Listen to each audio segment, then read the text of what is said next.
Welcome to big TV. మనతో ఉన్నారు heroine, character artist, social activist, మా అసోసియేషన్ మెంబర్ పూజిత గారు. పూజిత గారు నమస్తే. నమస్తే అండి. మీ ప్రయాణాన్ని, అంటే మీ సినిమా ప్రయాణాన్ని, తర్వాత ఇండస్ట్రీలో ఉండే ప్రయాణాన్ని మనం ఈ ఇంటర్వ్యూలో మాట్లాడుకునే ముందు పూజిత గారు నిజాన్ని నిర్భయంగా మాట్లాడతారనేది అందరూ మాట్లాడుకునేది. అలాంటి నిర్భయాన్ని, అలాంటి నా ప్రశ్నలకి మీ ఆన్సర్ని ఆ రూపంలో చూడాలని నేను అనుకుంటున్నాను. తప్పకుండా అండి. ఏమైనా అబద్ధం చెప్పాలంటే కొంచెం తడుముకోవాలేమో, కానీ నిజం చెప్పాలంటే ఎందుకు? నా దగ్గర ఉండేదే అది. మీరు అడిగేదానికి అదే సమాధానం వస్తుంది. I'm ready. Yes, thank you ma'am. అంటే మీరు తెలుగు, తమిళ, కన్నడ, మలయాళం దాదాపు 138 పిక్చర్స్, ఒక్క తెలుగులోనే 70కి పైగా సినిమాల్లో మీరు నటించారు. ఇంత అపారమైన ఇండస్ట్రీలో మీరు అనుభవం ఉన్నవాళ్ళు, ఇప్పుడు మనం మలయాళ సినిమా ఇండస్ట్రీలో జస్టిస్ హేమా కమిషన్ మనం చూస్తున్నాం. ఎంత చర్చ జరుగుతుందో, ఎటువంటి పరిణామాలకు దారితీస్తుందో మీరు స్ట్రైట్గా చెప్పండి నాకు క్లియర్గా. మన తెలుగు ఇండస్ట్రీలో కాస్టింగ్ కౌచ్ మీటు ఉన్నాయా లేవా? ఎందుకు లేవండి? తప్పకుండా ఉంటాయి, కాకపోతే ఎవరు బయటపడరు. At the same time I really ఎప్పుడు నేను ఈ క్వశ్చన్ వచ్చినప్పుడు అంతా నేను మాట్లాడుతూ ఉంటాను. ఒక్క ఫిలిం ఇండస్ట్రీలోనే లేదు ఇది, అన్ని చోట్ల ఉంది. కాకపోతే ఫిలిం ఇండస్ట్రీలో గ్లామరస్ పర్సన్స్ ఉన్నారు, ఇట్స్ ఏ గ్లామర్ బేస్డ్ కాబట్టి వీళ్ళు హైలైట్ అవుతారు అంతే. బట్ ఉందండి, లేదు అనే మాటే లేదు. ఎందుకంటే బయట పడితే, ఇప్పుడు మొన్నెవరో అన్నారు ఒకరు, పలానా వ్యక్తి బయటపడట్లేదు, చెప్పట్లేదు అని ఒక ఫిమేల్ గురించి I don't want to take names, okay. ఇప్పుడు నేను ఇండస్ట్రీకి హీరోయిన్గా వచ్చిన రోజులు వేరు. అంటే నేను అప్పటికి కేవలం కుమారి మాత్రమే, రైట్. దాని తర్వాత ఒక జర్నీలో నాకు పెళ్ళయింది, బాబున్నాడు, కుటుంబం ఉంది, సంసారం, కుటుంబం ఇవన్నీ ఉన్నప్పుడు కాస్టింగ్ కౌచ్ గురించి మీరు చెప్పండి అంటే టప్పున ఎలా చెప్తారు? వాళ్ళు చెప్పలేరు కదా. బికాస్ దాంట్లో వాళ్ళు కమిట్ అయ్యారంటే ఇక్కడ వాళ్ళ జీవితం వదులుకోవాలి. యూ అండర్స్టాండ్ నేనేం చెప్తున్నాను? అర్థమవుతుంది కదా. ఇప్పుడు ఎప్పుడో జరిగిన ఒక విషయాన్ని వాళ్ళు వచ్చి మీది ముందు ఒప్పుకుంటే వాళ్ళు ఇప్పుడున్న ఒక ఆహ్లాదకరమైన, ఆనందకరమైన జీవితాన్ని వాళ్ళు వదులుకోవాలి. వాయ్? దానివల్ల ఇప్పుడు మీరు వేసే ఒక క్వశ్చన్ కానీ, లేదా ఏదో ఒక విధంగా వాళ్ళకు హెల్ప్ అయ్యేలాగో, అందరికీ హెల్ప్ అయ్యేలాగో ఉంటే ఇట్స్ అభినందనీయం చెప్పొచ్చు. అంటే ఏంటంటే గతంలో గడిచిపోయినంటే ఒక హీరోయిన్గా ప్రయాణమా, మిగతా క్యారెక్టర్ ఆర్టిస్ట్గా ప్రయాణం జరిగిపోయిన తర్వాత ఒక కుటుంబం వ్యవస్థ వచ్చిన తర్వాత కాకుండా ముందుగా అడుగు పెడుతున్న వాళ్ళు మన కేరళ ఇండస్ట్రీ లాగా ఎందుకు ఫిర్యాదు చేయలేకపోతున్నారు? ఎందుకు దాన్ని ప్రతిఘటించలేకపోతున్నారు? హియర్ వాళ్ళు రావటం ఒక బాగా లో క్యాడర్ నుంచి వచ్చినప్పుడు వాళ్ళు ఏం చేస్తారంటే అండి, ఎవరిని అప్రోచ్ అవ్వాలో ఒకటి తెలీదు. నెంబర్ 2, వాళ్ళకు అవసరం ఉంటుంది, ఒక సపోర్ట్ లేకపోయేసరికి అవసరం ఉంటుంది వాళ్ళకి. ఆ అవసరం నోరు తెరవనీదు, చెప్పాలనిపించదు. అలా చెప్పగలిగి ముందుకు వచ్చారు అంటే వాళ్ళకి అవకాశాలు ఉండవు. డెఫినెట్గా అవకాశాలు ఉండవు. ఈ అమ్మాయిని పెట్టుకుంటే లేని గోలలో పడాలి అంటారు. ఇప్పుడు ఎవరిదో వదిలేయండి, నేను నిజాలు మాట్లాడతానని మీరే చెప్పారు. నేను నిజాలు మాట్లాడటం వల్ల నాకే అవకాశాలు లేవు. నేనే నిజాలు మాట్లాడతాను. అక్కడ ఇప్పుడు లొకేషన్లో ఏమైనా జరిగితే నేను చెప్తా, అవును ఇలా జరిగిందండి, ఈ ఇన్సిడెంట్ జరిగిందండి, నేనే దానికి సాక్ష్యం, నేను ఉన్నాను అని. నాకే అవకాశాలు లేవు. మరి కొత్తగా వచ్చేవాళ్ళు ఎలా నోరిప్పి చెప్తారు? ఎవరు ఫైట్ చేయగలుగుతారు? అందరికీ సినిమా ఇండస్ట్రీలో ధైర్యం ఉంది అని నేను అన్నాను. కొంచెం వాళ్ళు సెటిల్ అయిన తర్వాత ఏదో ఇంకా తప్పదు కాబట్టి మాట్లాడే వాళ్ళు కూడా కొంతమంది ఉంటారు. బట్ సెటిల్ అయ్యే వరకు వాళ్ళకు ఆ ధైర్యం రాదు. బట్ కొత్తగా వచ్చిన వాళ్ళకి ఇంకెలా వస్తుందండి? ఎలా చెప్తారు? చెప్పరు. బట్ దాంట్లో కూడా మొండోళ్ళు ఉంటే చెప్తారు. కాదు పూజిత గారు, ఒకవైపు మా అసోసియేషన్ ఉంది, ఫిల్మ్ ఇండస్ట్రీ ఉంది, నిర్మాతల మండలి, దర్శకులది, చివరికి డాన్స్ డైరెక్టర్ వరకు అనేక సంఘాలు మనకు ఉన్నాయి. ఒక అమ్మాయి ధైర్యంగా నాకు ఇలా జరుగుతుంది, ఒక అవమానమో లేకపోతే అవమానానికి మించే జరుగుతుంది అనుకున్నప్పుడు ఎందుకు ఆ రక్షణ కల్పించలేకపోతున్నారు?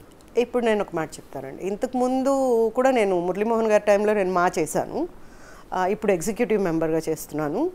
అండ్ అప్పటికంటే ఇప్పుడు రూల్స్ పరంగా చూస్తే మంచు విష్ణు గారు మాత్రం ఏ ఒక్క చిన్న విషయాన్ని కూడా వదలట్లేదండి. ప్రెసిడెంట్ గారు, ఆయన ఏం నేను పొగడట్లేదు, ఎందుకంటే నేనేముంటే అదే మాట్లాడతా.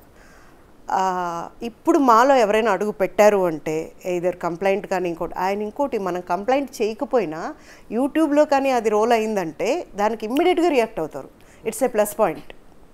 ఇట్స్ ఎ గ్రేట్, నిజంగా సల్యూట్.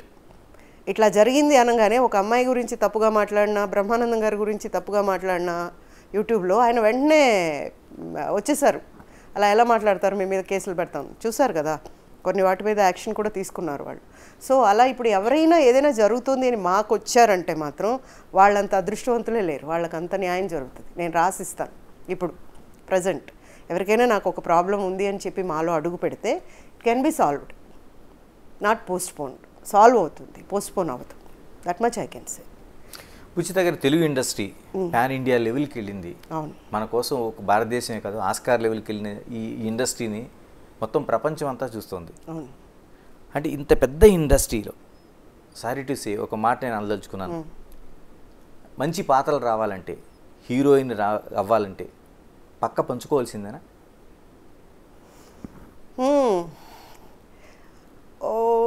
ఇది డిపెండ్స్ ఆన్ దేర్ ఇదండి. ఒకవేళ అమ్మాయి బాగుంది, ఆ అమ్మాయికి బ్యాక్గ్రౌండ్ లేదు, ఇంకేమీ లేదు అనుకుంటే, అమ్మాయి ఇష్టపడితే చేయాలనుకుంటే తప్పదేమో. But I can't say this is compulsory అని నేను అన్ను. ఎందుకంటే talent is the first one. Talent అనేది ఉందంటే ఇలాంటివన్నీ ఆగవు, అసలు ముందుకు రావు. ఆ అమ్మాయి టాలెంట్, ఇప్పుడు మీలో టాలెంట్ ఉందండి, నేను ఇలాగే చూస్తుండిపోయానంటే మాట్లాడబాకు అని పక్కన వాళ్ళు అన్నానంటే మీరు 100% అని, డోంట్ డిస్టర్బ్ మీ అనే మాట వచ్చిందంటే ఇలాంటివన్నీ ఛాన్స్ రావు. ఇక్కడ మెయిన్ టాలెంట్ అండి. టాలెంట్ అంటూ ఉంది అంటే ఇలాంటివన్నీ ఉండవు. టాలెంట్ ఎప్పుడు లేకుండా ఓన్లీ మొక్కం మాత్రమే ఉంటుందో, అలాంటప్పుడు జరిగే స్కోప్స్ ఉన్నాయి. There is a chance. అంటే టాలెంట్ని చూడాలంటే ముందు ఒక్క అవకాశం ఇవ్వాలి. ఆ ఒక్క అవకాశానికి ముందే అటు మీటూ కావచ్చు, అదేగా స్క్రీన్ టెస్ట్ అంటే. స్క్రీన్ టెస్ట్ ఉందిగా, మరి స్క్రీన్ టెస్ట్లో ఓకే అయితేనే కదా హీరోయిన్గా తీసుకుంటారు, నాట్ బిఫోర్ కదా. రాగానే రామ్మ అని చెప్పి పీట అయితే వేరు. మేకప్ టెస్ట్ చేస్తారు, హెయిర్ డ్రెస్ టెస్ట్ చేస్తారు, కాస్ట్యూమ్ టెస్ట్ ఉంటుంది, తర్వాత యాక్టింగ్ టెస్ట్ ఉంటుంది. క్వశ్చన్స్ అడుగుతారు, వాళ్ళకి ఏమొచ్చో చేయించి చూస్తారు కదండి, అక్కడ ఓకే అవుతుంది. దాని తర్వాత కూడా వాళ్ళిద్దరు అంటే అది వాళ్ళిద్దరికీ సంబంధించిన విషయం. అమ్మాయికి అదికి ఇష్టం అయిందంటే అది వేరు, అంతే తప్ప కంపల్సరీ పక్క షేర్ చేసుకోవాలి అనే మాటనైతే నేను నమ్మను. ఇలా మరి ఇంతమంది చాలామంది ఇప్పుడు మనకి కేరళ ఇండస్ట్రీలో, మీరు కూడా కేరళలో కూడా సినిమాలు చేశారు చాలా వరకు. కేరళ ఇండస్ట్రీలో ఇప్పుడు అంటే ఒక భరోసా వచ్చిన తర్వాత చాలామంది బయటకు వస్తున్నారు, మా జీవితాలు ఇలా జరిగినాయి, మా జీవితాలు ఇలా జరిగినాయి. ఎందుకంటే సీనియర్ నటి శారద గారు కూడా కమిటీలో ఉన్నారు, జస్టిస్ హేమ కమిటీలో. మనకు అటువంటి ప్లాట్ఫామ్ ఇవ్వగలుగుతారా మీరు? ఎందుకు ఇవ్వలేమండి, డెఫినెట్గా ఇవ్వగలం. కాకపోతే ఏంటంటే ఇక్కడ ఫార్మేషన్ అనేది టైం తీసుకుంటుంది. జస్ట్ మాటలు మాత్రం చాలా ఫాస్ట్గా చెప్పేస్తారు. నేను అది ఓపెన్గా చెప్తున్నా. ఎవరైనా కానీ పెద్ద వాళ్ళు కూడా నేను రేపు కమిటీ పెట్టేస్తాను, ఆ కమిటీలో మీరు ఉన్నారు, మీరు ఖచ్చితంగా ఉండాలి, మీరు చూసుకోవాలి, ఇదంతా చెప్తారు. నేను వాళ్ళకి స్పాట్లోనే చెప్తాను, ఎస్ సార్ ఐఎమ్ రెడీ అని. బట్ కట్ చేస్తే వాళ్ళ ఫోన్ కలవదు, లేదా ఒకవేళ నంబర్ రింగ్ అయినా వాళ్ళు తీరు, ఏమైందో మనకు తెలియదు. సో ఇలా ఒక కమిటీ ఫామ్ అవటంలో జాప్యం అయితే జరుగుతుంది డెఫినెట్గా. ఇక్కడ మనకు న్యాయం జరగాలన్నా, ఇంకోటి జరగాలన్నా చాలా టైం పడుతుంది. ఇంకోటి చెప్తాను, మీరు మలయాళం ఇండస్ట్రీ గురించి బాగా చెప్తున్నారు, I'm also feeling very happy. Malayalam ఇండస్ట్రీలో ముందే జరిగిన దాన్ని ఇప్పుడు ఎందుకు చెప్తున్నారు, అప్పుడు ఎందుకు చెప్పలేదు? మరి జరిగినప్పుడు చెప్పండి. అప్పుడు ఒక భయం ఉంది వాళ్ళకి, ఇప్పుడు ఒక సెటిల్మెంట్ ఉంది వాళ్ళకి. ఏదేమైతే ఏంటి, ఇప్పుడు చెప్తాం మనం సెటిల్ అయిపోయాం, చేసినా చేయకపోయినా అనే ఒక ధైర్యం వచ్చింది. ఆ రోజు లేదు కాబట్టి ఆ రోజు చెప్పలా, ఈరోజు చెప్తున్నారు, right. At the same time committee అనేది ఏర్పడింది అంటే ఇప్పుడు వచ్చే వాళ్ళకు ప్లస్ అవుతుంది. ఎప్పుడు నోరు తెరిచి చెప్పగలిగితే. ఇప్పుడు వరలక్ష్మి గారు చెప్పినప్పుడు మన విశాల్ గారు అదే అన్నారు, అందరూ ఒక్కొక్క వరలక్ష్మి అవ్వాలి ఆడదంటే అనేసి. అలా చెప్పగలగాలి. అలా చెప్పగలిగితే అందరూ హ్యాపీగా ఉంటాం. ఇప్పుడు అప్పుడు గ్రడ్జ్ పెట్టుకోవడానికి ఛాన్సెస్ తక్కువ ఉంటాయి. ఎందుకు ఉంటాయంటే అది పబ్లిక్ అయిపోతుంది కదా, పబ్లిక్ అయిపోతుంది, ట్రోల్ అవుతుంది. తర్వాత దాని గురించి టాపిక్ మాట్లాడటం కంటే ఎంతలో ఉండాలో అంతలో ఉండాలి, ఎంతవరకు చూసుకోవాలో అంతవరకే చూసుకోవాలి అనే దానికి వస్తారు. మన తెలుగు ఇండస్ట్రీలో ఎందుకు ఆ భయం ఇంకా వెంటాడుతుంది? ఇప్పుడు కేరళ ఇండస్ట్రీలో ఆ భయం పోవటం వల్లే బయటకు వచ్చారని మీరే చెప్తున్నారు. అవును, మా తెలుగు ఇండస్ట్రీలో ఎందుకు ఆ భయం ఇంకా వెంటాడుతుంది? ఎందుకు వెంటాడుతుందంటే వాళ్ళకి అవకాశం వస్తే చాలు అనుకుంటున్నారు, అవకాశం వస్తే తెగబడుతున్నారు. ఆ తెగబడటం అనేది లేకపోతే ఆటోమేటిక్గా ఇవి బయటికి వస్తారు కూడా. మన దాంట్లో కూడా ఒక టీవీ యాక్ట్రెస్ అనుకుంటా, ఎవరో అడిగినప్పుడు ఉతికి పడేసింది, ఒక కెమెరామెన్ ఏమో, ఓకే అంటే అంత చేశాక అమ్మాయికి అవకాశాలు లేవు. అలాంటి గ్రడ్జ్ వస్తుంది కాబట్టి ఇక్కడ ఎవరు బయటపడరు. ఉన్న అరకొరి అవకాశాలు కూడా ఇలా బయటపడటం వల్ల ఉండవు అన్న దీంతో వాళ్ళు అసలు బయటికి రావు. That's the thing. ఇప్పుడు కొడతానంటే ఎవరికైనా భయమే, పెడతానంటే అందరికీ ఆశే, అబ్బో కడుపు నిండుతుంది వాళ్ళ. బట్ విషయం అంతా తెలిసిపోతుందంటే మీరు మైనస్ అయినట్టే కదా. సో దాన్ని ఎవరు ఒప్పుకుంటారు? ఒప్పుకోరుగా. ఎప్పటికి పోతుంది ఆ భయం? ఆడవాళ్ళల్లో తెగువ రావాలి, ఇలా జరగకూడదు, నేను యాక్ట్రెస్ అవ్వాలి, నేను నటించాలి, నటినవ్వాలి, మంచి నటినవ్వాలి అంటే ఇవన్నీ దాటుకొని రావాలి అని వాళ్ళు ధైర్యంగా పట్టుదలగా ప్రయత్నిస్తే తప్పకుండా అవుతుంది. ఇంకోటి జూనియర్ ఆర్టిస్టుల కోసం మనం మాట్లాడుకుంటే అసలు జూనియర్ ఆర్టిస్ట్ అంటేనే దేనికైనా వాళ్ళు సిద్ధమనే ఒక అపోహ ఒకటి, మరోవైపు అలాంటి ఆలోచన ఒకటి కొనసాగుతూ ఉంటుంది. వీళ్ళు ఎలా వస్తారంటే అండి, బాధిత కుటుంబాల నుంచి వస్తారు మ్యాక్సిమం. ఇప్పుడు అందరు వస్తున్నారు అమ్మాయిలు, మంచి బాగా చదువుకున్న అమ్మాయిలు నేను చూస్తుంటాను, మా దీంట్లో కూడా వస్తుంటారు. అయితే వాళ్ళు వచ్చినప్పుడు ఏంటంటే వాళ్ళకి అన్నానికి కూడా ఉండదు, ఒక పూట అన్నం గడవటం కూడా కష్టమే. అలాంటప్పుడు వీళ్ళు తెగబడతారేమో మరి, వాళ్ళకి అలాంటి ఒక అపప్రద ఉంది ఇలా అనుకుని. కానీ ఇప్పుడు ఐ డోంట్ ఫీల్ అండి, ఎందుకంటే నిన్న లేదు మొన్న నేను మా స్కెడ్యూల్లో మేనేజర్ వచ్చి జూనియర్ ఆర్టిస్టులు ఉంటేనే ఇంత దరిద్రం అని ఏదో అన్నాడంట. తుక్కు తీసి వదిలేశారు వాళ్ళు. అసలు వాళ్ళు మాట్లాడుతున్న వే నేను ఇట్లా కూర్చొని వింటున్నాను, అది రావాలి వాళ్ళలో. ఒక తెగింపు వచ్చేసింది, నువ్వు కాకపోతే ఇంకొకటి అనేది అంత ఖచ్చితంగా చెప్పారు వాళ్ళు. That's great. అంటే దాని ప్రకారం చూసుకుంటే ఇప్పుడు మీరు చెప్పిన వాక్యం దానికి అప్లై అవ్వదు. They are very strong. అంటే అక్కడ ఏమైనా జరగాలంటే వాళ్ళ అండర్స్టాండింగ్స్ అంతే తప్ప ఇప్పుడు అదే మెయిన్ అనేది మాత్రం ఉండదు నాకు తెలిసి. ఎందుకంటే వాళ్ళు మొన్న ఒక వేరే నారీమణులు అయిపోయి పోట్లాడుతున్నారు ఆయనతో. మేనేజర్ సారీ చెప్పాడు, మీన్స్ వాళ్ళు ఆ లెవెల్కి వెళ్ళారు. అది రావాలి, అలాంటి పట్టుదల పోరాటం రావాలి. అలాంటివి వస్తే ఇలాంటివి ఉంటాయి. సో మరోవైపు పాత్రలకు సంబంధించి హీరోయిన్ ఉంటే ఒకలాగా, అదే కానీ మిగతా పాత్రలో లేకపోతే వ్యాంప పాత్రలో వేస్తే సినిమా వేరు, జీవితం వేరు. దాన్ని కేవలం దీనికి ముడిపెట్టి చులకనగా చూసే భావం సామాన్య ప్రేక్షకులకే కాదు, ఇండస్ట్రీలో కూడా కొనసాగుతుంది. అది మారాలండి డెఫినెట్గా. ఎందుకంటే వ్యాంప్ అనేది ఆ చేసే వ్యక్తి కూడా చాలా కష్టపడుతుంది. ఒక డైలాగ్ ఏదో చెప్పకూడని చెప్పాల్సి వచ్చినప్పుడు, ఇబ్బందికరంగా ఉన్నప్పుడు రూమ్లోకి వెళ్ళి తను దానికి ప్రిపేర్ అయ్యి వస్తుంది, ఈ మాట నేను చెప్పాలి అని. ఓకే. సో అక్కడ ఏంటి అంటే ఒక క్యారెక్టర్ ఆర్టిస్ట్ చేస్తున్నప్పుడు ఇది అది అని ఎవరు చూడకూడదండి. It's a challenge, whatever it is. ఒక మంచి పాత్ర కావచ్చు, హీరోయిన్ కావచ్చు, ఒక క్యారెక్టర్ కావచ్చు, నీచమైన పాత్ర కావచ్చు, పాత్ర ఒప్పుకున్న తర్వాత ఇట్స్ ఎ క్యారెక్టర్ అంతే. బయటకు వచ్చేసామా, మేకప్ తీసేసామా, నా పేరు నాదే, క్యారెక్టరే ఉంటుందా లేదా అనేసి. బట్ దాంతో పోల్చి చూసేవాళ్ళు ఎందుకుంటారంటే అవకాశవాదులు ఉంటారు. దానివల్ల ఏదైనా వీ కెన్ గెట్ ఇట్ అనేవాళ్ళు ఉంటారు చూడండి, వాళ్ళు మాట్లాడతారు. But I don't think so అందరూ మాట్లాడతారని. అందరూ మాట్లాడరు. వాళ్ళు క్యారెక్టర్ వరకే చేశారు అన్న అవగాహన ఎవరికైతే ఉండదో వాళ్ళు డెఫినెట్గా మాట్లాడతారు. That much I can say. Pujitha garu, మీ ఇండస్ట్రీ దానికోసం వద్దాం. మీ ఫాదర్ ఒక డాక్టర్. యా. ఆయన ఉండే మీ ఫ్యామిలీ నేపథ్యం కావచ్చు, ఒకసారి ఇండస్ట్రీ అంటేనే షాక్ అయ్యే పరిస్థితులు.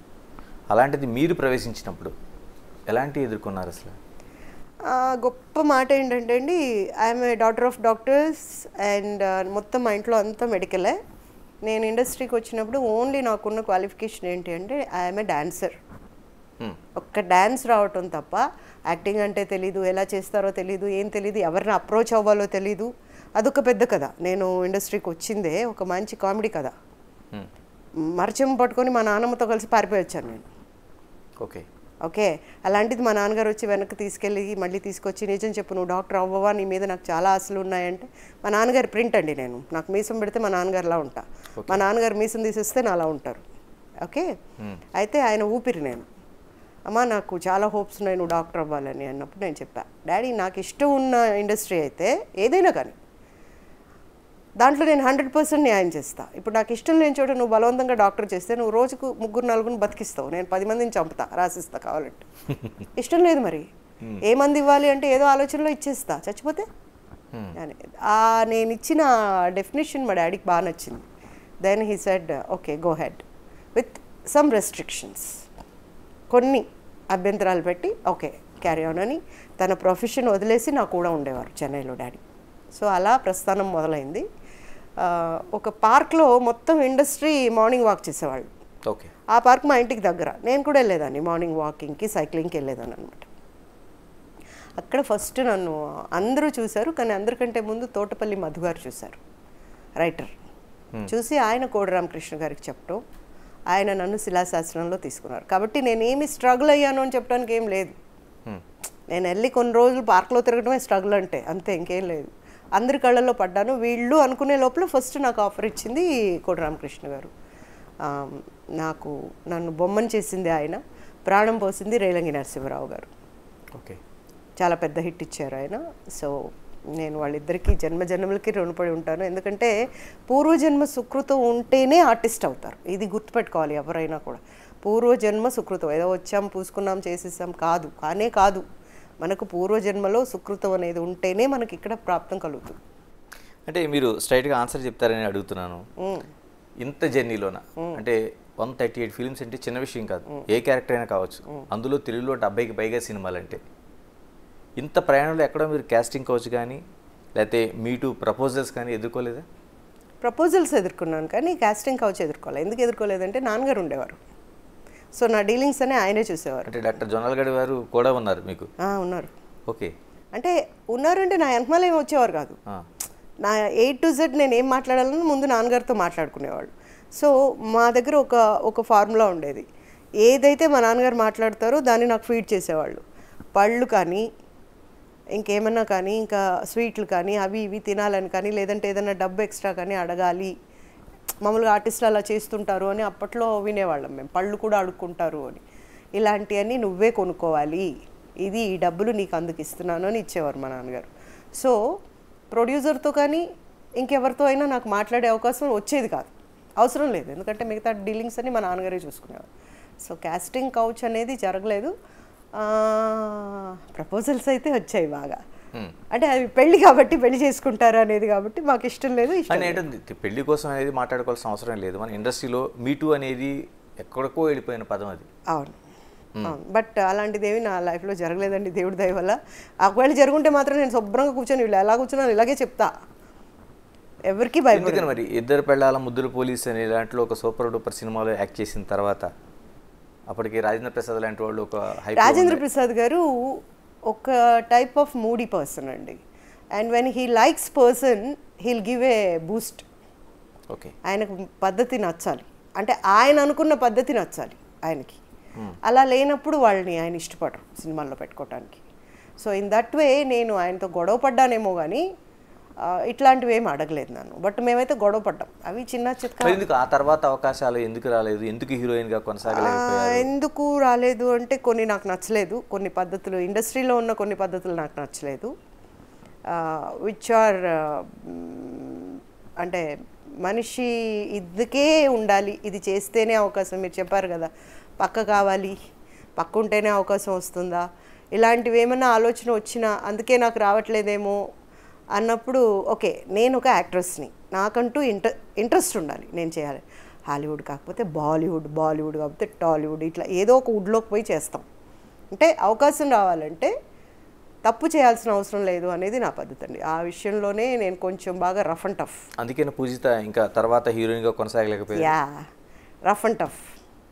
నేను అలా కాదు అని భీష్మించు కూర్చున్నాను, అలాగే ఉన్నాను. కానీ ఒక లెవెల్కి వచ్చి ఆగిపోయాను. మంచి ఆర్టిస్ట్ అన్న పేరు తెచ్చుకున్నాను, అది చాలు నాకు. ఇప్పుడు 100 సినిమాలు తెచ్చుకున్న తర్వాత అద్దా అంటారు, అది అంటారు, లేదంటే ఒక తప్పుడు మాట వేసి మాట్లాడుతుంటారు. ఆ లిస్ట్లో మనం లేనందుకు ఐఎమ్ వెరీ హ్యాపీ అండి. సో నాకు పొగరు ఎక్కువ అంటారు. అఫ్ కోర్స్ నేను రావడానికి 3 అడుగులు ముందు పొగరు వస్తుందంట, నాకు అనిపించలేదు, మరి వాళ్ళకి కనిపించిందంట. So it's good, my character చెప్తున్నారు వాళ్ళు, నా క్యారెక్టర్ నాకు పొగరు అనేది. Of course I agree, yes నాకు పొగరు ఉంది, నేను పొగరుమవుతున్నాయి, నేను ఇంతే, ఇంకా మారను. అవకాశాలు రాలేదు అంటే అవకాశం అనేది ఆర్టిస్ట్కి ఉన్న టాలెంట్లో చూడాలి, తన పర్సనాలిటీలోనో పర్సనల్లోనో చూడకూడదు. ఎందుకు చూస్తుంది ఇండస్ట్రీ అంటే పర్సనాలిటీ? అంటే నాకు ఇప్పుడు అవకాశాలు లేదు అంటే నేను తెగబడిపోతాను అని వెయిట్ చేస్తుంటారు. They wait for the opportunities. Okay okay, ఈ అమ్మాయి ఇప్పుడు మూమెంట్ లేదు కాబట్టి నా దగ్గర అవకాశం ఉంది, నేను ఇస్తాను కాబట్టి ఈ అమ్మాయి ఏమైనా చేయగలదు. ఈ అమ్మాయి ఏమీ చేయదు, అందుకే ఇక్కడే ఉంటుంది. అందుకే తొక్కేసారా పూజితని? అంతే, ఒకేసారి. ఇప్పుడు మామూలుగా నేను ఇప్పుడు క్యారెక్టర్ చేస్తున్నా, హీరోయిన్ చేయటం అంటే ఓకే వద్దులే అనుకోవచ్చు. క్యారెక్టర్ చేసినప్పుడు కూడా నేను నాకు అవకాశాలు రాలేదు, ఈ రోజుకి ఇంకా అవకాశం రాలేదు నాకు. నేను మాలో ఎగ్జిక్యూటివ్ మెంబర్, మా వాళ్ళందరూ చెప్తుంటారు ఈ అమ్మాయి బాగా పనిచేస్తుంది, మన దీంట్లో అయినా కూడా మాట్లాడుతుంది, మంచి అమ్మాయి అని అంటున్నారు. బట్ ఇవన్నీ క్వాలిఫికేషన్స్ ఒక అవకాశం రావడానికి రావట్లా, పనిచేయలేం. నా అప్లికేషన్లో ఇవన్నీ నిండిపోయి కావాల్సిన దానికంటే 100 ఎక్కువ వచ్చాయి, 100 మార్క్సే రావాలి, నాకు 200 మార్క్స్ వచ్చినాయి. అయినా కూడా నా క్యారెక్టర్కి నేను ఫిట్ కాదు, నాకు రాలేదు అవకాశం ఇండస్ట్రీ నుంచి. నేనేం ఫీల్ అవును. నాకు ఈరోజు బుల్లితెర భోజనం పెడుతుందండి, గ్రేట్గా చెప్తాను. బుల్లితెర పిలిచి పంచభక్ష పరిమాణాలతో నాకు అన్నం పెడుతుంది. ఒకరోజు ఐ థింక్ సో 94లో ఆయన ఒక రెడ్డి గారు ఉండేవారు, ఏ ఫంక్షన్స్ ఉన్నా ఆయనే తీసుకెళ్ళేవాడు. ఇక్కడ ఒక ఇంటర్వ్యూ పెట్టినప్పుడు, ఏమండి పూజిత గారు మిమ్మల్ని అప్పుడు ఇదే కదా ఉండేది, దూరదర్శన్ ఉండేది, మిమ్మల్ని టీవీలో సీరియల్లో చూడాలనుకుంటున్నాం అన్నారు. నా ఎక్స్ప్రెషన్ చూడండి, టీవీయా ఏం మాట్లాడుతున్నారు, ఆమె బిగ్ స్క్రీన్లో నేను హీరోయిన్ని, నన్ను పట్టుకొని దూరదర్శన్లో టీవీ చేయమంటారు, బుల్లితెర కాబట్టి. ఎక్స్ప్రెషన్ చూడండి ఎంత అసహ్యంగా పెట్టాను నేను. బట్ ఈరోజు చెప్తాను, నేను అన్న మాట తప్పు, నేను వెనక్కి తీసుకున్నాను ఎప్పుడో, వెరీ లాంగ్ బ్యాక్. ఈరోజు నాకు అన్నం పెడుతుంది బుల్లితెరండి, పిలిచి పెడుతున్నారు. నేను చేస్తున్న క్యారెక్టర్స్ నవరసాలు ఉన్నవి, ఏదో చిన్న క్యారెక్టర్ కూడా కాదు. హీరో హీరోయిన్ ఒక ట్రాక్ అయితే నా ట్రాకే ట్రాక్, ఓకే, వెరీ ఇంపార్టెంట్, అలా వెళ్తుంది. So I'm very greatly thankful to my producers and directors and channel people, whoever they are. ఈ రోజుకి ఇంకా నన్ను అనుకుని తీసుకున్నారు. మరి ఎందుకని సినీ ఇండస్ట్రీ నన్ను అనుకుని తీసుకోలేదు? నేను ఇండస్ట్రీలోనే ఉన్నాను కదా, చూడటానికి బాగానే ఉన్నాను కదా, మరి ఎందుకు తీసుకోలేదు? ఎక్కడెక్కడి నుండో తెచ్చుకుంటున్నారు, ఫ్లైట్ వేస్తున్నారు, 5 స్టార్ హోటల్ ఇస్తున్నారు, 2 అసిస్టెంట్ డైరెక్టర్లు ఇస్తున్నారు, ఒక ప్రాంప్టర్ని ఇస్తున్నారు, ఇంతమందిని ఇచ్చి ఇంత బడ్జెట్ వాళ్ళకి పెట్టి ఇంత బడ్జెట్ వాళ్ళకి ఇచ్చి తెచ్చుకునే బదులు ఇక్కడ చాలామంది భోజనానికి లేకుండా ఉన్నారు. అదే కారణం అంటున్నారు. ఇప్పుడు చాలా మంది తెలుగు ఇండస్ట్రీకి సంబంధించిన వాళ్ళు అటు కాస్టింగ్ కౌచ్ కావచ్చు, లేకపోతే మీటూ కావచ్చు, దానికి అంగీకరించకపోవడం, రెండోది ఆ ఉండే ఏదైతే ఉందో ఆ ప్రభావం దానికి దూరంగా ఉండటం వల్లే తెలుగులోకి రాకుండా పోతున్నారు. కాదు కాదు కాదు, తప్పు ఇది. ఈ స్టేట్మెంట్ నేను మారుస్తాను, మీ దాకా రాలేదేమో. యాక్చువల్లీ ఏంటంటే పర రాష్ట్రాల నుంచి తెచ్చుకునే, పర ప్రాంతాల నుండి తెచ్చుకునే వాళ్ళైతే అడ్జస్ట్మెంట్ అడగరు. Okay, you understand? నాకు మధ్యాహ్నం ఇంకొకటి ఉందండి, దయచేసి ఒక 2 గంటలు అడ్జస్ట్ చేసుకోండి అనే అడ్జస్ట్మెంట్లు ఉండవు. నెంబర్ 2, ప్రాంతం కొత్తదయ్యేసరికి ఎక్కడికైనా వెళ్ళాలని కారు అడగరు. అదే ప్రాంతంలో ఎలాంటి హోటల్స్ ఉంటాయో, ఏది మంచి హోటల్ అనే అవగాహన కూడా వాళ్ళకు ఉండదు. కాబట్టి వీళ్ళు ఏ గెస్ట్ హౌస్ ఇచ్చినా, ఏ హోటల్ ఇచ్చినా అదే ఓకే అనుకొని ఉండిపోతారు. అంటే టోటల్గా మూగజీవుల్లాగా ఉంటారనమాట. వచ్చామా, చేసామా, అయిపోయిందా, వెళ్తామా, లేట్ అవుతుంది, వాళ్ళు ఎక్కడికి వెళ్ళేది ఉండదు కాబట్టి ఉంటారు. మేమనుకోండి, ఇప్పుడు ఇల్లు ఉంది మాకు, మై డాటర్ అంటే నా కుక్కపిల్ల నా డాటర్, సో నేను దానికి అన్నం పెట్టుకోవాలి. ఆ టైం కాకుండా ఏ రాత్రి 12 గంటల కంటే డెఫినెట్గా నేను ఒప్పుకోను. నాకు ఒక టైం ఉంది, ఎందుకంటే నేను సీనియర్స్ ఒక లెవెల్ వరకు చేస్తాం, దాని తర్వాత ఒక టైం అనుకొని దాన్ని మాట్లాడుకుంటాం. బట్ అట్లయినా కూడా నేను ఒక్కొక్కసారి, అసలు ఒకసారి కదలేండి 100 సార్లు అయినా నేను మాట్లాడను. మరి ఎందుకు ఇది హీరోలకి ఎందుకు ఇంప్లిమెంట్ కావటం లేదు? ఇది ఎందుకు ఆడపిల్లలకి మాత్రం ఎందుకు ఇంప్లిమెంట్ అవుతుంది? ఆడపిల్లలకంటే మగ ఇది ఉంది కదండి, బాగా డామినేషన్ అనేది వెళ్తుంది, అన్ని రంగాల్లో వెళ్తుంది. ఇక్కడ కూడా అంతే, ఇక్కడ కూడా అందుకే కదా హీరోలు కూడా బయట నుండే తెచ్చేస్తున్నారు. నేను అడుగుతాను ఎప్పుడు, చాలా తక్కువ శాతం కదండి హీరోయిన్ బయట నుంచి తెచ్చుకునేది, చాలా తక్కువ శాతం. ఏం లేదండి, హీరోయిన్లతో పోల్చుకుంటే హీరోయిన్లు ఇప్పుడు అంటే బయట నుంచి అంటే తెలుగు వాళ్ళకు ఆడిషన్ ఇవ్వట్లేదా ఏంటి అనేది నాకు ఇప్పటికీ అర్థం కాదు. మరి ఎవరు చూసినా ఐదర్ కర్ణాటక కన్నడిగాస్ అయినా ఉంటారు, లేదా మరాఠాస్ అయినా ఉంటారు, లేదా మలయాళీస్ అయినా ఉంటారు, లేదంటే ఫ్రమ్ బాంబే అంటారు, వీళ్ళే ఉంటున్నారు. మరి ఒక్కళ్ళు కూడా తెలుగు అనట్లేదు. తెలుగు అనేసరికి శ్రీలీలని పట్టుకుని ఎంత బాగా చూపించారు, ఎంత బాగా చేస్తుంది, మంచి యాక్ట్రెస్. మళ్ళీ ఇంకొక అమ్మాయి కూడా ఎవరో వచ్చింది కదా, ఇంకొక అమ్మాయి కూడా ఎవరో వచ్చింది కొత్తగా. అలా అవకాశం అండి, మీరు ఇస్తే వాళ్ళు వస్తారు. కాదు పూజిత గారు, ఇప్పుడు లక్షల పరిధి దాటి 100 కోట్ల పరిధి దాటి 1000 కోట్లకి మన తెలుగు ఇండస్ట్రీ మారిపోయింది. మీరు చెప్తున్న కారణాలు, హోటల్ కావచ్చు, లేదా కారు కావచ్చు, లేకపోతే మిగతా కంఫర్ట్ టైం కావచ్చు, ఇవన్నీ మాత్రమే కేవలం తెలుగు వాళ్ళని తొక్కేస్తున్నాయా? డెఫినెట్గా అండి. ఎందుకంటే ఇక్కడ ఈ ప్రాంతంలో ఉన్నప్పుడు షూటింగ్ ఇదే ప్రాంతం అనుకోండి, వీళ్ళు ఏమంటున్నారంటే కాకమ్మ గువ్వమ్మ కథలు చెప్పేసి మమ్మల్ని డిమాండ్ చేస్తున్నారు అంటున్నారు ప్రొడ్యూసర్స్. బట్ వాళ్ళకి అన్నానికే లేకపోతే ఏం డిమాండ్ చేస్తారండి, చేయలేరు, రైట్? ఇప్పుడు రాక రాక 2 అవకాశాలు వచ్చాయనుకోండి, అప్పుడు బ్రతిమాలుకుంటారు, సార్ 1 గంట వదలండి, 2 గంటలు వదలండి. దాన్ని కూడా వీళ్ళు డైజెస్ట్ చేసుకోకుండా మా దగ్గర మమ్మల్ని ఇబ్బంది పెట్టేశారు, వచ్చినప్పటి నుండి డేట్లు అడ్జస్ట్మెంట్ అంటారు అంటే ఇట్స్ నాట్ కరెక్ట్. వాళ్ళకి టోటల్గా మనసులోకి ఏమొచ్చిందంటే ఇక్కడి వాళ్ళకి ఎక్కువ డబ్బులు ఇవ్వాలి, బయట నుండి వచ్చే వాళ్ళకి తక్కువ డబ్బులు ఇవ్వాలి. ఆ తక్కువ డబ్బులే వాళ్ళకి ఎక్కువతో సమానం. ఇక్కడ మనకంటూ ఒక క్యాడర్ ఉంటుంది, మనకంటూ ఒక రెమ్యునరేషన్ ఉంటుంది. అది అడిగినప్పుడు దానికంటే తక్కువలో వచ్చే వాళ్ళని ప్రిఫర్ చేస్తారు వాళ్ళ బడ్జెట్కి. అలా వెళ్తుంది. ఒక్కసారి వెనక్కి వెళ్దాం. పూజిత గారికి సంబంధించి, మేడం మీకోసమే ఒక కథ రాసుకున్నాం మేము, మీరు ఖచ్చితంగా యాక్ట్ చేయాలి అని ఇలా వచ్చిన వాళ్ళు కొద్ది రోజులకి ఆ సినిమా అయిపోతుంటుంది, మీకు కనీసం కాల్ చేయలేని పరిస్థితి, మీరు తిరిగి కాల్ చేస్తే వాళ్ళు లిఫ్ట్ చేయలేని పరిస్థితి, ఎస్కేప్ అయ్యే పరిస్థితి. ఎందుకు వచ్చేవి అప్పట్లో? అంటే ఒకటి చెప్తానండి, ఫస్ట్ నుంచి నాకు ఇలాంటి అవకాశం, ఇట్లాంటి ఒక సందర్భం రాలేదు. ఎందుకంటే అమ్మ నాన్న వాళ్ళందరూ బాగా ఉన్నవాళ్ళు కాబట్టి నాకు ప్యాడింగ్ ఉండేది. అండ్ నేను బాగానే సంపాదించాను కాబట్టి నాకేం అంత ఇది రాలేదు. అండ్ అటువంటి సినిమాలు అనేటప్పటికే బ్యానర్ చూస్తాం, డైరెక్టర్ని చూస్తాం, ప్రొడ్యూసర్ని చూస్తాం, చేయాలా వద్దా అని. కొన్ని సినిమాలండి మేం బతకటానికి వస్తాయి, కొన్ని సినిమాలండి మమ్మల్ని బతికించడానికి వస్తాయి. బతికించడానికంటే అది హిట్ కొట్టిందంటే పెద్ద బ్యానర్లో 10 సినిమాలు వస్తాయి. ఈ కొత్త సినిమా బయటికి రాదు, వాళ్ళు ఇచ్చిన అడ్వాన్స్లు అవే మిగిలిపోతాయి. మళ్ళీ ఎలాగా వాళ్ళు ఎత్తరు, మనకు తెలిసిపోద్ది, అది షూటింగ్లోనే తెలిసిపోద్ది. కాల్ లిఫ్ట్ చేయరు, అమౌంట్ పంపించరు అనేది మనకు తెలిసిపోద్ది. ఎందుకంటే సినిమా బయటకు వచ్చే ఛాన్సే ఉండదు, దుబారా చేసేసి ఉంటారు, డబ్బులు అయిపోయి ఉంటాయి. కొత్త పిచ్చి కదా సినిమా అనగానే ఒక డబ్బా వేసుకొస్తారు సూట్ కేసు. ఆ సూట్ కేసు అయిపోయిందంటే అప్పుడు కనిపిస్తుంది ప్రపంచం ఏంటి అని. హోటల్లో భోజనానికి డబ్బులు ఇవ్వాలి అనేది అప్పుడు తెలుస్తుంది, ఆయనకు ఆకలి అనేది అప్పుడు తెలుస్తుంది. సో అలా సినిమాయే బయటికి రానప్పుడు ఇంకా మనం కాల్ చేసి మాత్రం ఏం ప్రయోజనం? డెఫినెట్గా ఫోన్ చేసినప్పుడు పంపిస్తామండి, మళ్ళీ పంపిస్తామండి అంటారు, అయిపోయింది. నా దగ్గర ఇన్ని ఉన్నాయి చెక్లు, ఇన్ని ఉన్నాయి అప్పట్లో ఉన్న చెక్లు. మన తెలుగు ఇండస్ట్రీ దిగ్గజం ఆయనది కూడా ఉంది నా దగ్గర చెక్. కారణం ఇదేనా లేకపోతే మిగతా కారణాలు ఏమైనా ఉన్నాయా?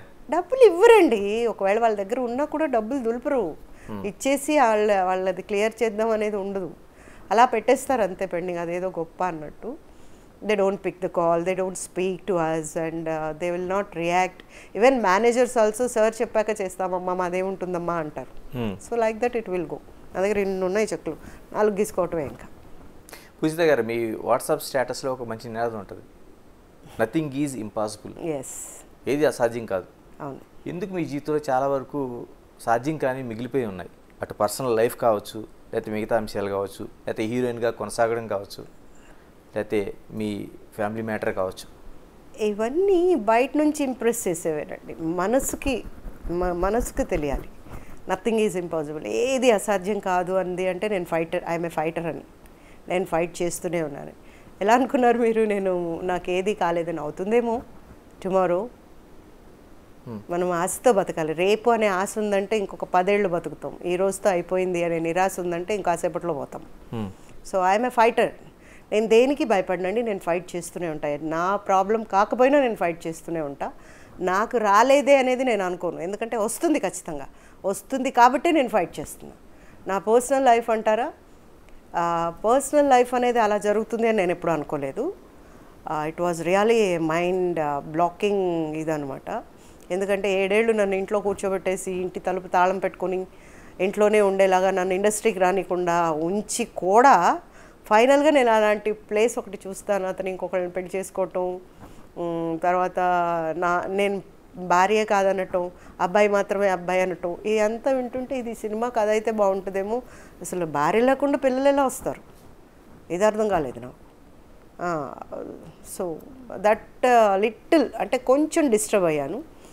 డిస్టర్బ్ అవడానికి ముందు అతని నేచర్కి వచ్చేసరికి he is a money minded fellow. He always needs money and he wants to spend money like బాగా వ్యసనాలకు ఖర్చు పెట్టాలి అనుకునే వ్యక్తి అనేది మనకు తెలిసింది ఎప్పుడు అంటే అంతా అయిపోయిన తర్వాత. అంటే మీరు భర్తగా అనుకున్న వ్యక్తి, నేను సహజీవనం చేస్తున్నాననే మాట విన్నప్పుడు అది చెప్తున్నప్పుడు అండి మీరు బాగా చూడండి దాన్ని. నేను అటు ఇటు స్టూడియో చూస్తున్నా, పూజిత గారు మిమ్మల్ని అని చెప్పి యాంకర్ గారు నన్ను అడిగితే అప్పుడు ఓ నన్నా అంటే ఏంటండి అని అడిగాను నేను. ఇదేమీ అమెరికా కాదు, పొద్దున్న లేస్తే సాంప్రదాయం సాంప్రదాయం సాంప్రదాయం అని మాట్లాడుతూ ఉంటారు, వాల్యూస్ అంటారు, అదంటారు ఇదంటారు, వివాహానికి ఒక ఇది ఉందంటారు, అదొక బంధం అంటారు. ఇన్ని మాట్లాడిన తర్వాత సహజీవనం అనే మాట గురించి నన్ను అడుగుతున్నారు సార్. ఏమన్నా కరెక్టా చెప్పండి? మనం ఏమైనా అమెరికాలో ఉన్నామా సహజీవనం చేయడానికి? లేదు కదా. ఇప్పుడు మాతో మొదలైంది మా కథ, అంటే నా కథలో మొదలైంది. ఇప్పుడు అందరూ ఎవరికి పడితే వాళ్ళు సహజీవనం అంటున్నారు. పాపం బాధేస్తుంది వాళ్ళని చూస్తే. చేసేదంతా అదే అంటారు కదా, చెప్పేవన్నీ శ్రీరంగ నీతులు, దూరేది దొమ్మర గుడిసెలు అని. అలాగా చెప్పేదంతా మాటలే. మరి వివాహ బంధానికి అర్థం ఏముంది మీరు చెప్పండి. నాకు తెలియదేమో. మరి నేను ఒక్కడి మీదే ఉన్నాను కదా, ఒక కాలు మీదే ఉన్నాను, ఇప్పటికీ అలాగే ఉన్నాను కదా. నా బిడ్డతోనే ఉన్నాను, పక్కకు కూడా నేను చూడలేదు ఈ రోజు వరకు. మా అబ్బాయినే చూస్తాను. ఇప్పుడు మీతో మాట్లాడిన ఒక 5 నిమిషాలకు మా అబ్బాయి గుర్తొచ్చాడంటే మీరు కనిపిరు నాకు, మా అబ్బాయి కనిపిస్తాడు. ఆ అబ్బాయితో మాట్లాడుతున్నట్టే అనుకుంటాను. కానీ అంటే నాలో నిండిపోయాడు. ఇంకా అంటే ఒకరోజు వెరీ టచ్ ఇది. ఈ ఇన్సిడెంట్ జరిగిన తర్వాత మా అమ్మ నాన్నగారు అప్పటికే చనిపోయారు. అమ్మ ఉంది. నీకేం కర్మ పట్టి ఇవన్నీ చేయాలమ్మా, అక్కర్లేదు రా నువ్వు అని చెప్పి మా అమ్మ నా చేపట్టుకుంటే, బాబు నువ్వు వాళ్ళు తీసుకెళ్ళిపోతారు అని.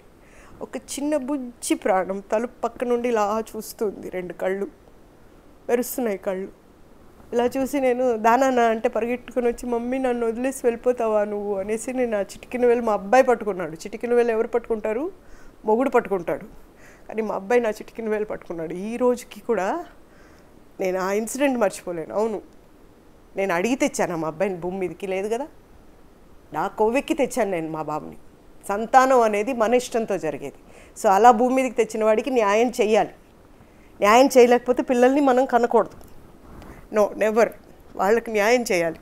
మనం తిన్నా తినకపోయినా వాళ్ళ కోసం బతకాలి, వాళ్ళ కోసం ఫైట్ చేయాలి. ఈ రోజు కూడా నేను మా బాబు కోసమే ఫైట్ చేస్తా. Till end of my life నేను చేస్తూనే ఉంటాను. ఆ తర్వాత మా అబ్బాయి కూడా ఫైట్ చేస్తాడు. పూజిత గారు, మీరు ఇంత భావోద్వేగంతో మాట్లాడుతున్నారు. ఒక మంచి తల్లిగా మీరు ఇంత కొనసాగుతున్న మీరు ఒక మంచి భార్యగా ఎందుకు ఉండలేకపోయాననే ప్రశ్నకి ఏం సమాధానం చెప్తారు? మంచి భార్యను కాదు అనేది కరెక్ట్ కాదు. నా దగ్గర అప్పటికే నగలు గిగలన్నీ అయిపోయి ఉంటాయి, డబ్బులు గిబ్బులన్నీ అయిపోయి ఉంటాయి. అందుకని నేను మంచి భార్యను కదా. అవన్నీ ఉన్నంత వరకు నేను మంచి భార్యనే కదా. అవన్నీ నువ్వే తీసుకెళ్ళిపోయావు కదా. అసలు బ్యాంకులో ఉన్నాయి తీస్తారనేది బ్యాంకుకి వెళ్ళటమే తెలియదు నాకు. అలా పెంచారు నన్ను మా ఇంట్లో. నాకు 100 రూపాయల నోటు తప్ప మీరు 500 రూపాయల నోటు ఇచ్చినా కూడా అది డబ్బులని తెలీదు. 100 తెలుసు నాకు. Though I'm a BCom student, I know only 100 rupees. ఆ 100 రూపీస్ నోట్ చూసి నాకు మా డాడీ 100 ఇచ్చారు అనుకునేది. ఆ 100 మళ్ళీ చిల్లర చేసి 10 రూపాయల్లో మిరపకాయ బజ్జీలు తినేవాళ్ళం. 5 వచ్చేవి అప్పట్లో 10 రూపాయలకి. 2.5 తిన్నప్పుడు తింటూ ఉంటే 2.5లో ఆ నర్ర తీసుకొని మా నాన్నగారు 3 తినేసేవారు. ఇద్దరం జుట్లు పట్టుకొని కొట్టుకునేవాళ్ళం. ఆ లైఫ్ తెలుసు నాకు. సో అలాంటిది బ్యాంక్లోంచి కూడా వెళ్ళిపోతాయి అనేది తెలీదండి. అంత మునిగిపోతానని తెలియదు. ఎవరైనా కూడా ఒక ఆయన అడిగాడు ఎవరో నన్ను ఇట్లా ఇంటర్వ్యూలో, ఎలా నమ్మావమ్మా అలాగా అని. ఏం మాట్లాడుతున్నారు నేను పక్కింటోడిని నమ్మానా? భర్త అనే స్థానంలో ఉన్నవాడిని, భర్తను కాకపోతే దేవుడి తర్వాత నమ్మాల్సింది భర్తనే కదా. మరి అతనే ఇలా చేస్తాడని ట్యాగ్ వేసుకుని ఉంటే నమ్మను కదా. ఎగ్జాక్ట్లీ. ట్యాగ్ వేసుకొని నేను ఇలాంటి వాడిని, నేను డబ్బుల కోసమే వచ్చాను అని ఉంటే నేను నమ్మను కదా. అంటే అంత ప్రయాణంలో ఎప్పుడు గమనించలేదండి? అంటే మానవ సంబంధాలన్నీ ఆర్థిక సంబంధాలే. నన్ను బయట సంబంధాలతో కట్ చేసి పడేశాడండి. ఒకటి first thing, he want to grow himself in all aspects అన్నట్టుగా ఉండిపోయాడు. అండ్ నేను బయటికి రాకూడదు. ఇప్పుడు మీరు నన్ను మేడం అన్నారంటే తట్టుకోలేడు, నమస్తే అండి అన్నానంటే ఎందుకంటే అతను ఎవరో మీకు తెలియదు, మీరు నమస్తే పెట్టలేరు నేను చెప్తే తప్ప. ఇతను మా హస్బెండ్ అని అంటే అప్పుడు అవునా సార్, హాయ్ సార్ అని చెయ్యి ఇవ్వటమో నమస్తేనో పెడతారు. అది తట్టుకోలేడు అతను, ఈగోయిస్ట్. సో నన్ను మా అమ్మ దగ్గర ఎప్పుడో అన్నాడంట, మహా అంటే హీరోయిన్లు 2 years ఉంటారు, దాని తర్వాత తొక్కేయటమే, నేను చూపిస్తాను సినిమా, నేను చూపిస్తాను తనకి అని చెప్పి ఏదో అన్నాడంట.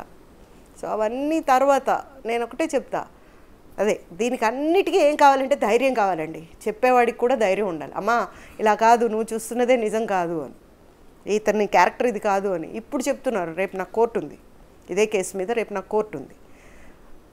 వాచ్మెన్ కానీ చుట్టుపక్కల వాళ్ళు కానీ ఇప్పుడు చెప్తున్నారు. ఆ రోజు ఎందుకు చెప్పలేదు నేను మీకు ఇంత క్లోజ్గా ఉన్నప్పుడు? ఫ్రెండ్ అంటే ఏంటి అర్థం?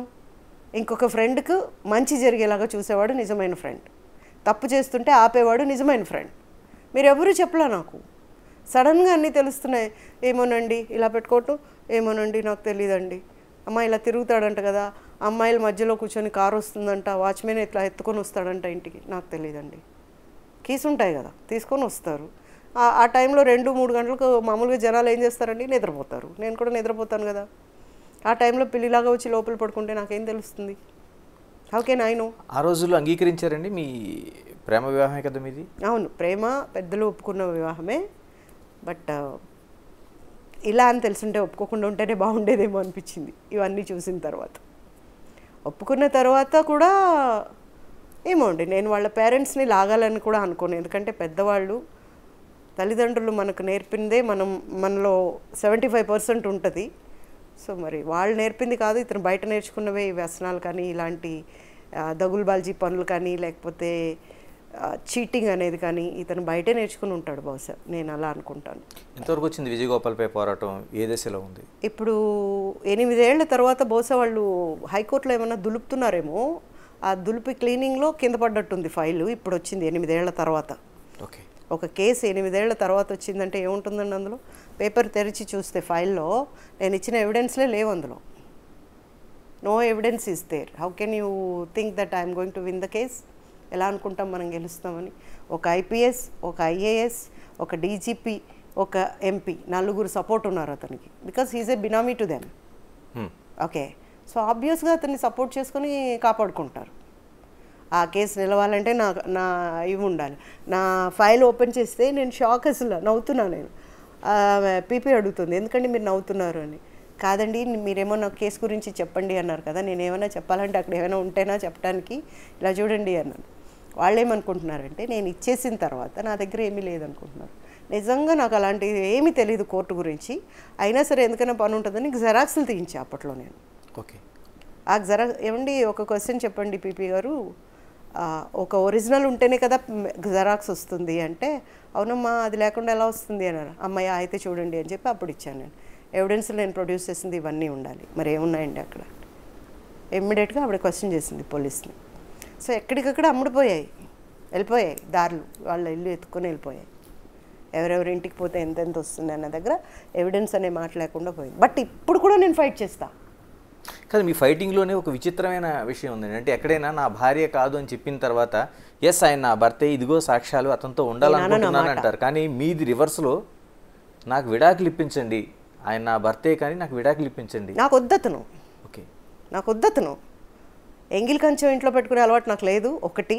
అండ్ ఎప్పుడైతే హైందవ సాంప్రదాయాన్నే ఒక బూత్ కింద తిట్టినోడు నా పెళ్ళామే కాదు అంటే ఆడితో నాకేం పనండి, నాకు అక్కర్లేదు. నాకు విడాకులు ఇప్పించండి.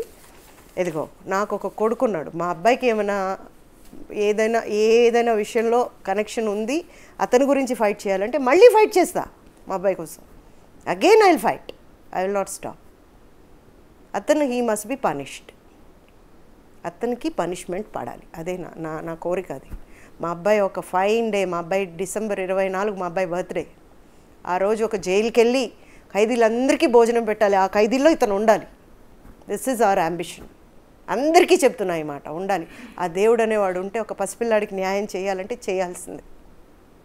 అంత బాధపడ్డాం మేము. అంటే ఒకటి గొప్ప విషయం ఏంటంటే మా అబ్బాయి ఎడ్యుకేషన్ లైఫ్లో కూడా ఎవరు బాబుని పిన్ చేయలేదు. తర్వాత నన్ను కూడా ఎవరు భర్తను వదిలేసింది అట్లా ఇట్లాంటి మాటలు ఎవరు అనలేదు. ఎందుకంటే నేను కాదు కదా ఎవరితోనో వెళ్ళిపోయింది, నేను కాదు కదా ఎవరినో పెళ్లి చేసుకుంది. So I'm happy. మా అబ్బాయితో నేను గౌరవంగా బయటకు వస్తాం, మా అబ్బాయి మీసం మీద చేసుకునేలాగా తీసుకొస్తాను బయటికి. సో అంత మంచి ఎడ్యుకేషన్ ఇచ్చాను, అంత మంచి బిహేవియర్ ఇచ్చాను. ఒకసారి చూస్తే మళ్ళీ ఎప్పుడు మా ఇంటికి వచ్చి మా అబ్బాయితో మాట్లాడాలనిపించేలాగా ఉంటాడు. అంటే అలా చెప్పకూడదు, కానీ నేను చెప్తున్నా, ఉన్నది ఉన్నట్టే చెప్తాను కాబట్టి అది కూడా చెప్పేస్తాను. అలా ఉంటాడు మా అబ్బాయి. విజయ్ దగ్గర ఒక్కసారి వెనక్కి వెళ్దాం. మీ లైఫ్ నుంచి ఒకసారి వెనక్కి వెళ్తే తెలుగు ఇండస్ట్రీలోన అంటే కన్నాంబ, కాంచనమాల, అంతకుముందు ఉండే భానుమతి గారు లాంటి అంటే వాళ్ళ క్యారెక్టర్స్కే ఒక క్యారెక్టర్లు, అంటే ఆ క్యారెక్టర్ పరిధి దాటి మీద చేస్తే చెంప చిల్లు మనిపించే పరిస్థితుల నుంచి ఈ రోజున మేము ఆ మీటూకి లొంగిపోయాము, లేకపోతే కాస్టింగ్ కోచ్లు ఉండిపోయాము అనే పరిస్థితులు మనకి తెలుగు ఇండస్ట్రీలో కూడా కనిపిస్తున్నాయి. ఎప్పటికి మారే అవకాశం ఉంది? నాకు తెలిసి అన్నీ చాలా ఫాస్ట్గా వెళ్తున్నాయి కాబట్టి ఈ జనరేషన్ డెఫినెట్గా మారొచ్చండి. అంత దూరం వెళ్ళకపోవచ్చు.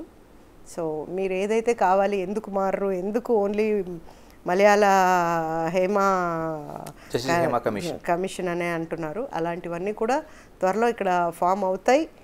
అండ్ దాంట్లో డెఫినెట్గా అలాంటిది జరుగుతుందంటే నేను మాత్రం ముందు చేయి పైకెత్తి వస్తాను, నేను ఉంటాను అందులో. కదండి, ఇప్పటికే ఉన్న కమిషన్స్ కొన్ని ఉన్నాయి సెక్సువల్ హెరాస్మెంట్స్ పైన, లేకపోతే మిగతాది. నేను చెప్తుంది అదే మాట అంటారు, ముందుకు పోరు. ముందుకు పోతే కదా ఇప్పుడు మీరు ఒక ఇది పెట్టారండి, ఆర్గనైజేషన్ పెట్టారు. ఆర్గనైజేషన్ తరపున ఒకటైనా ఒక ప్రాబ్లం సాల్వ్ చేయాలి కదా, మీరంటూ ఉన్నారని తెలియటానికి. నాకే తెలియదు మీరు చెప్పేదాకా. మీరున్నారు, మా అసోసియేషన్లో ఉన్నారు, కీలకమైన మాలోకి ఇంతవరకు ఎప్పుడు ఇలాంటిది జరిగింది అనేది రాలేదండి. డబ్బులు ఇవ్వలేదు, ప్రొడ్యూసర్ ఎగరగొట్టాడు, ప్రొడ్యూసర్ లేట్ చేశాడు, ఇవ్వనంటున్నాడు, ఎక్కువ రోజులు చేయించుకున్నాడు, కాల్ షీట్ కంటే అయినా డబ్బులు ఎక్కువ ఇవ్వట్లేదు, ఇలాంటివి వస్తాయి. కానీ ఇట్లా మమ్మల్ని హెరాస్ చేశారు అనేటివి రాలేదు. వస్తే తుక్కు తీస్తాం కదా, రావాలి కదా. కాదండి, జస్టిస్ హేమా కమిటీ అంతా చర్చ జరుగుతున్నప్పుడు అదే నేను చెప్తుంది మీకు, వాళ్ళు ఇప్పుడు వస్తున్నారు, అలా ఇప్పుడైనా వీళ్ళు రావాలి కదా. ఈ జనరేషన్ కానీ, పోయిన జనరేషన్ కానీ, లేదా నాలాంటి వాళ్ళు కానీ, ఎవరైనా సరే ఒకళ్ళంటూ వస్తే కదా తెలుస్తుంది ప్రాబ్లం అనేది సాల్వ్ అవుతుందా లేదా. మా పట్టించుకోలేదు. ఇప్పుడు ఇంకోటి చెప్తానండి, గొంతెమ్మ కోరికలు ఎక్కువ కొడతారు. మాకు వస్తారు కదా, ఇప్పుడు హెల్త్ ఇన్సూరెన్స్ గురించి, హెల్త్లో గురించి మాట్లాడటానికి వస్తారు. ఇన్సూరెన్స్ ఎంత ఉంటే అంతే చేయగలం. మన చేతి నుండి జేబుల్లోంచి ఇంత అవుతుంది ఒక పేషెంట్కి అంటే ఇవ్వలేం. అప్పుడు గొంతెమ్మ కోరికలు కోరటానికి మాత్రం వస్తారు. లేదు కుదరదు అంటే మా గురించి బ్యాడ్గా మాట్లాడతారు. అది తప్పు. ఇప్పుడు ఒక అవకాశం మీకు ఎక్కడా లేనప్పుడు ఆదుకునేది అమ్మే. అమ్మ ఆదుకుంటుంది మిమ్మల్ని. ఆదుకున్న తర్వాత మీరు అమ్మని గురించి మాట్లాడితే ఎలాగా? తప్పదు. అంటే నేను ఏంటంది, మా పరిధి దాటి ముందుకెళ్దాం, తెలుగు ఇండస్ట్రీస్ కోసం మాట్లాడదాం మనం. అంటే సమంత లాంటి వాళ్ళు ఒక పాయింట్ అవుట్ చేసి ఒక ట్వీట్ చేసే వరకు అసలు తెలుగు ఇండస్ట్రీలో చర్చే జరగలేదు. పెద్ద పెద్ద వాళ్ళందరూ ఉన్నారు, ఒక కమిటీ ఉంది, ఆ కమిటీ ఒక రిపోర్ట్ కూడా గవర్నమెంట్కి ఇచ్చినట్టున్నారు. కనీసం ఆ నివేదిక కూడా బయట పెట్టకుండా అంత గోప్యంగా తెలుగు ఇండస్ట్రీ ఉంచాల్సిన అవసరమే వచ్చింది. అంటే కొన్ని డిపెండ్స్ ఆఫ్ దేర్ పర్సనాలిటీస్. అంటే బాగా పబ్లిక్ అయినప్పుడు వాళ్ళని ఒక్కసారిగా బయటికి లాగలేరు కదా. దానివల్ల వచ్చే ఆనందం జనాలకు ఎంటర్టైన్మెంటే తప్ప వాళ్ళు స్క్వీజ్ అయిపోతారు. అందువల్ల కొన్ని పెద్ద పెద్ద వాళ్ళు అనేసరికి ఏం చేస్తారంటే లోపల సెటిల్మెంట్ అయిపోవటమే బెటరు, బయటికి రాకుండా అది ఇట్లా బర్స్ట్ అవ్వకుండా ఉండటమే మేలు అనేదాకా ఆలోచిస్తారు.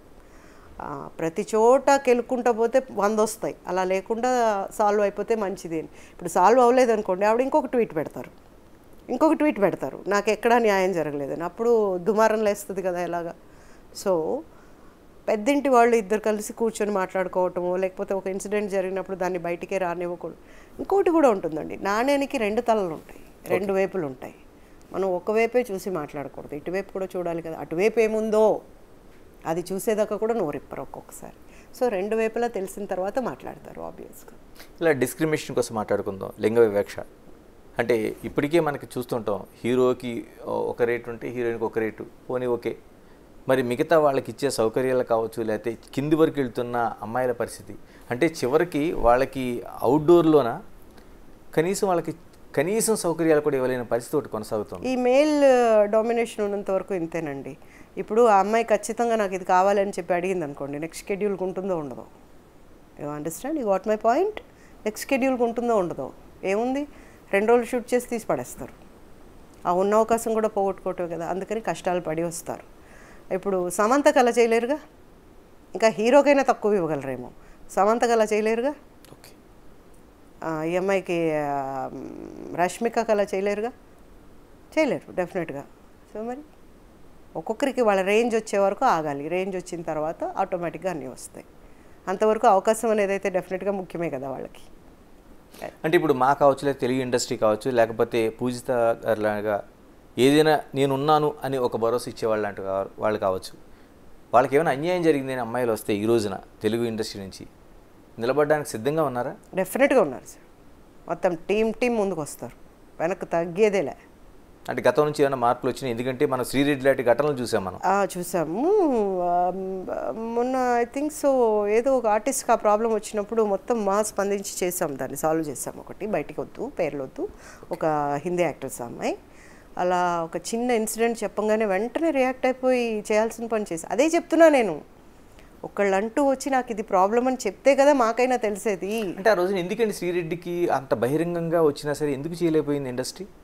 ఎవరండి వెళ్ళేది? అంతమంది అక్కడ కూర్చొని వాళ్ళు టీవీ వాళ్ళు మైక్ పెట్టగలిగారు, కానీ ఆ అమ్మాయి మీద గుడ్డ కప్పగలిగారా?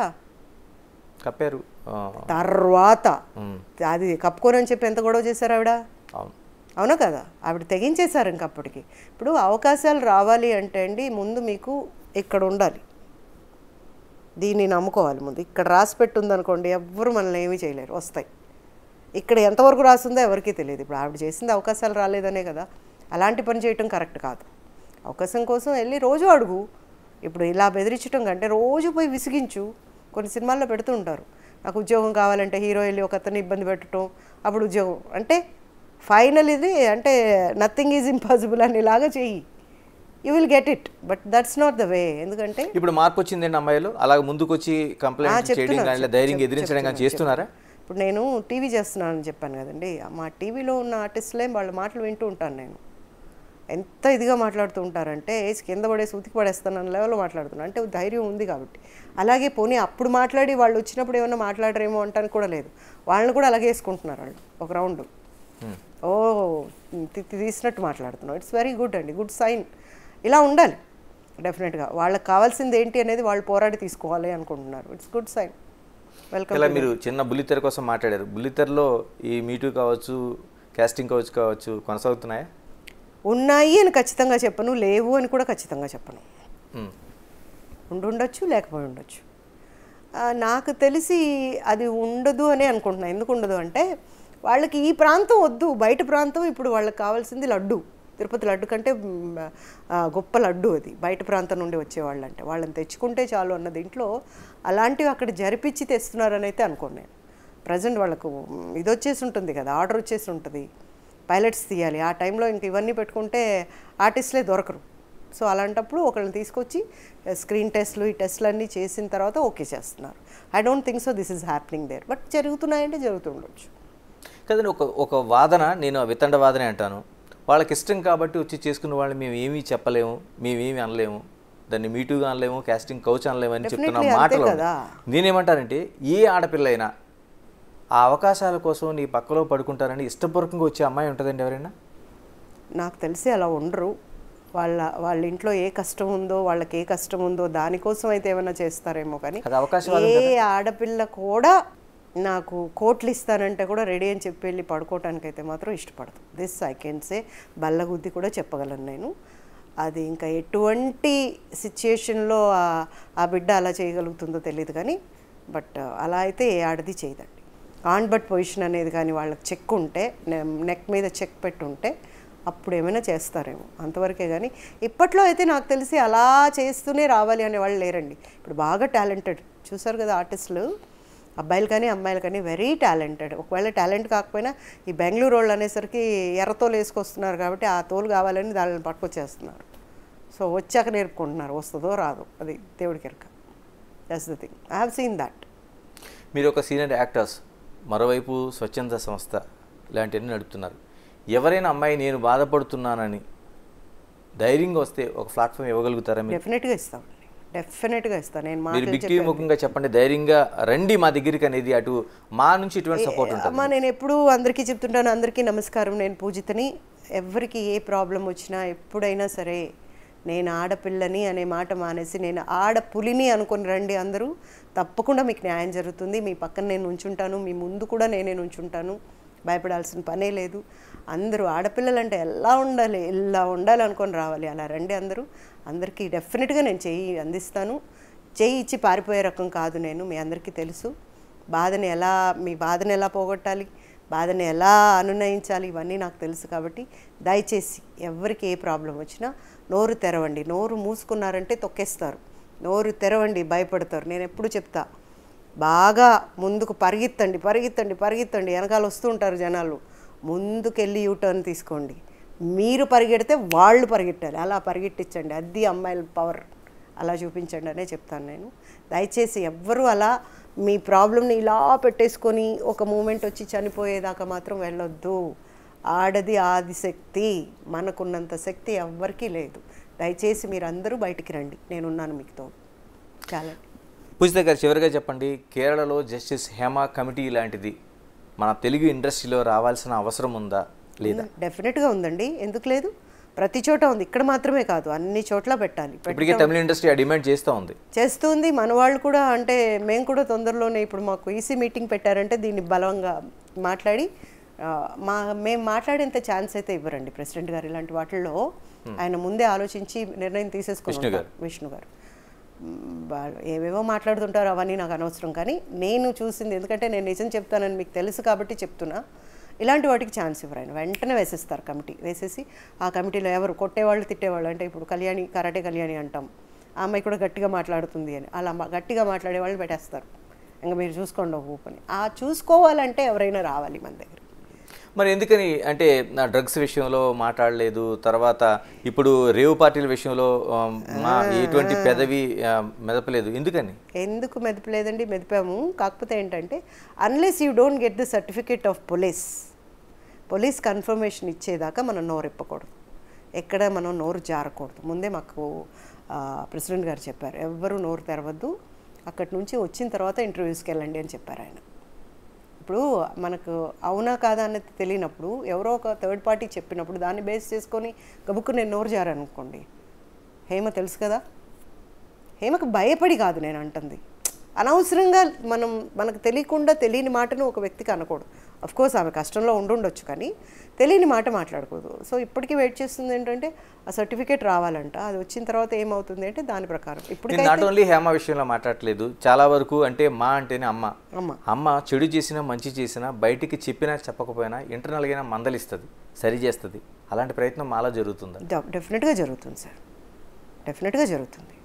ఎవరికి ఏది వచ్చినా కూడా మీరు అన్నారు చూడండి, లోపలే అనేది అమ్మ అందరి ముందు కొడితే చులకనైపోతాం, అందువల్ల లోపలికి పిలిచి బుజ్జగించటమా లేదా భయపెట్టడమా అనేది తప్పకుండా జరుగుతుంది.